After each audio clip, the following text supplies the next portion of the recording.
नमस्कार, आप देख रहे हैं नेक्स्ट 9 लाइव और मैं हूं आपके साथ अंकिता मिश्रा। बॉलीवुड के एक दिग्गज डायरेक्टर का अंत हो जाता है। वो खुद ही इस दुनिया को अलविदा कह देते हैं और तमाम तरीके की बातें जो हैं वो उनके बारे में अब सामने आती हैं। बॉलीवुड में कई ऐसे किरदार हैं जो ये नहीं मानते कि डायरेक्टर ने अपनी जान खुद से ली है। कुछ ऐसे लोग हैं जो कहते हैं कि वो इस मिजाज के इंसान थे ही नहीं कि वो इतना बड़ा कदम उठा लेंगे। अब इसमें कितनी सच्चाई है, कितना फरेब है, ये तो पुलिस की जांच का मसला है।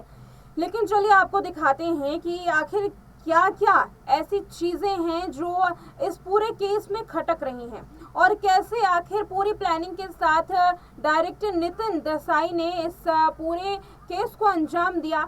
आज का प्रोग्राम हम नितिन देसाई पर ही करेंगे, नितिन देसाई के वो अनसुने किस्से और नितिन देसाई की वो हकीकत जो उन्हें इस दुनिया से अलविदा कहने के लिए मजबूर करती है। परिवार का रो रो करके इस समय बुरा हाल है और परिवार वाले भी इस बात को समझ नहीं पा रहे हैं कि आखिर इतना बड़ा कदम लेने से पहले नितिन देसाई ने एक बार क्यों नहीं सोचा। कौन सी ऐसी मजबूरी आ गई जिसकी वजह से उन्हें इतना बड़ा कदम उठाना पड़ा। देखिए पूरी रिपोर्ट। नितिन चंद्रकांत देसाई ने महाराष्ट्र सरकार से जमीन लेकर मुंबई से काफी दूर कर्जत में 50 एकड़ से अधिक भूमि पर एक विशालकाय स्टूडियो की स्थापना की थी। यहीं पर फिल्म जोधा अकबर की शूटिंग हुई। फिल्म का सेट उन्होंने हटाया नहीं और इसी में फेरबदल करके कई टेलीविजन धारावाहिक की शूटिंग चलती रहती है। बताया ये जा रहा है कि नितिन देसाई के ऊपर कई दिनों से 252 करोड़ रुपए का कर्ज था और इसकी वसूली के लिए स्थानीय प्रशासन से मिलकर वित्तीय कंपनियों से लगातार जो कार्रवाई थी वो शुरू कर दी गई थी। अब अंदेशा ये जताया जा रहा है कि नितिन ने अपनी जान इसीलिए दी। नितिन को डर था कि कहीं उसे स्टूडियो से ही बेदखल ना कर दिया जाए। यही कारण था कि नितिन ने अपनी जान दे दी। फिलहाल इसकी कोई भी आधिकारिक तौर पर पुष्टि नहीं हुई है कि कर्ज के कारण क्या नितिन देसाई ने अपनी जान दी, लेकिन अंदेशा ये जताया जा रहा है कि नितिन देसाई ने अपनी जान 252 करोड़ रुपए के कर्ज के तौर पर दी है। फिलहाल पुलिस इस पूरे मामले की जांच कर रही है। इसके अलावा आपको बता दें कि नितिन देसाई ने अपनी जान देने से पहले पूरी प्लानिंग की थी। नितिन देसाई अपने स्टूडियो में ही आखिरी रात रुके थे, जहां पर उन्होंने अपने लड़के को भी वहां से भेज दिया और ठीक सुबह 8:30 बजे आने के लिए कहा। साथ ही लड़के को ये भी कहा कि 8:30 बजे आने के बाद स्टूडियो नंबर 10 में रिकॉर्डिंग जो रखी है उसे देख ली जाए। रिकॉर्डिंग जब वहां जाकर के देखी गई तो पता चला कि नितिन देसाई की आखिरी इच्छा यही है कि उन्हें स्टूडियो से ना निकाला जाए और साथ ही स्टूडियो के साथ उनका संबंध हमेशा के लिए बना रहे। इसके लिए अंतिम संस्कार भी एनडे स्टूडियोज के नंबर 10 में किया जाए, जिसके बाद अब अंतिम संस्कार की तैयारियां भी वहां की जा चुकी हैं। अब इस पूरी रिकॉर्डिंग से इस बात का अंदेशा हो चुका है कि यह स्टूडियो जाने के डर से ही नितिन देसाई ने इतना बड़ा कदम उठाया। फिलहाल पुलिस इस पूरे मामले में जांच पड़ताल तो कर रही है, लेकिन कोई भी असल वजह सामने नहीं आई। वहीं आपको बता दें कि अक्षय कुमार से लेकर के रितेश देशमुख तक सभी लोगों ने यहाँ अपनी शोक प्रतिक्रिया जो है वो जाहिर किया है। शोक को जाहिर करने के बाद कई लोगों ने कई बड़े एक्शंस भी लिए। बता दें कि साल 2016 से लेकर 2018 में कुल मिलाकर 185 करोड़ रुपए नितिन ने कर्ज के तौर पर लिए थे। अब इन सभी कर्ज को ना चुकाना पड़े और साथ ही वित्तीय स्थिति के कारण नितिन देसाई ने इतना बड़ा कदम उठाया, इस बात की पूरी तरीके से जानकारी तो नहीं, लेकिन पुख्ता तौर पर ये कहा जा सकता है। आपको बता दें कि अलग अलग बड़े स्टार्स ने इस पर अपनी प्रतिक्रिया जाहिर की है। अक्षय कुमार की फिल्म ओ माय गॉड का ट्रेलर आज लॉन्च होना था, लेकिन नितिन देसाई के केस की वजह से इसे पोस्टपोन कर दिया गया है। खुद अक्षय ने इसकी जानकारी ट्वीट करके दी।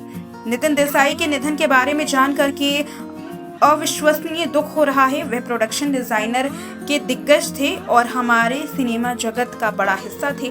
उन्होंने मेरी कई फिल्मों में काम किया है। ये बहुत बड़ा नुकसान है। सम्मान के तौर पर आज हम ओ माय गॉड 2 का ट्रेलर रिलीज नहीं कर रहे हैं। कल सुबह 11 बजे इसकी लॉन्च की जाएगी, ये कहना है अक्षय कुमार का। साथ ही आपको बता दें, संजय दत्त ने भी इस पर ट्वीट किया। संजय दत्त ने कहा, नितिन देसाई के निधन के बारे में सुनकर के गहरा दुख हुआ। वह शानदार कला निर्देशक और एक अच्छे दोस्त थे। भारतीय सिनेमा में उनका बड़ा योगदान था। इस मुश्किल समय में मेरी संवेदनाएं परिवार और दोस्तों के साथ है। साथ ही रितेश देशमुख ने भी ट्वीट करके नितिन देसाई के मामले में दुख जताया है। रितेश देशमुख ने कहा, भारतीय सिनेमा के ग्रोथ में बहुत बड़ा योगदान देने वाले legendary production designer Nitin Desai अब हमारे बीच में नहीं रहे। इसकी वजह से गहरा सदमा लगा है। उनके परिवार और परिजनों को मेरी गहरी संवेदना। मैं उन्हें बरसों से जानता हूँ। वे एक बेहद स्पोकन, हम्बल, एम्बिशियस थे। तुम मुझे याद आओगे दोस्त। ओम शांति। इसी तरीके से परिणीति चोपड़ा ने भी अपना दुख जाहिर किया और ट्वीट करके लिखा, नितिन सर के बारे में सुन करके दिल टूटा। उनका अद्भुत काम, बुद्धि, कला हम हमेशा ही याद रखेंगे। आपको बता दें कि तमाम ऐसे बड़े दिग्गज भी यहाँ नितिन देसाई को याद कर रहे हैं। बता दें कि नितिन देसाई ने कई फिल्में तो की ही, साथ ही 250 ऐड भी किए और साथ ही 100 टीवी शोज में बतौर आर्ट डायरेक्टर काम भी किया। फिलहाल फाइनेंशियल क्राइसिस उनकी जो निधन की वजह है वो बताई जा रही है। साथ ही पुलिस इस पूरे मामले की जांच कर रही है। तो आज का प्रोग्राम हमारा नितिन देसाई पर ही समर्पित था। नितिन देसाई के वो काम जो उन्हें एक अलग पहचान दिलाते हैं। लेकिन असल बात में अगर देखा जाए बॉलीवुड इंडस्ट्री के अंदर, तो कई ऐसे बड़े किरदार हैं जो अपनी जान खुद दे देते हैं। पैसा, फेम कमाने के बावजूद उन्हें बिल्कुल भी अपनी जिंदगी से प्यार नहीं होता, अपने परिवार वालों से प्यार नहीं होता। कहने का यहाँ पर तात्पर्य ये है कि कहीं ना कहीं ये देखा जा रहा है कि बॉलीवुड इंडस्ट्री के अंदर बहुत सारे लोग ऐसे हैं जो दिमागी तौर पर स्वस्थ नहीं है। और साथ ही बॉलीवुड इंडस्ट्री से लगातार ऐसी खबरें सामने आती रही हैं, ना केवल बॉलीवुड से बल्कि टॉलीवुड इंडस्ट्री हो या फिर कोई और, पंजाबी इंडस्ट्री ले लीजिए, भोजपुरी इंडस्ट्री ले लीजिए या फिर कन्नड़ इंडस्ट्री, तमाम जो लोग हैं, गुजराती इंडस्ट्री, यहाँ पर कहीं ना कहीं इस तरीके की घटनाएं जो हैं वो सामने आती हैं, जो कि ये सोचने पर मजबूर करती है कि आखिर इस इंडस्ट्री में इस तरीके की घटनाएं होने की असल वजह क्या है और क्या इंडस्ट्री के अंदर कुछ ऐसी चीज़ है जो ध्यान देने वाली है।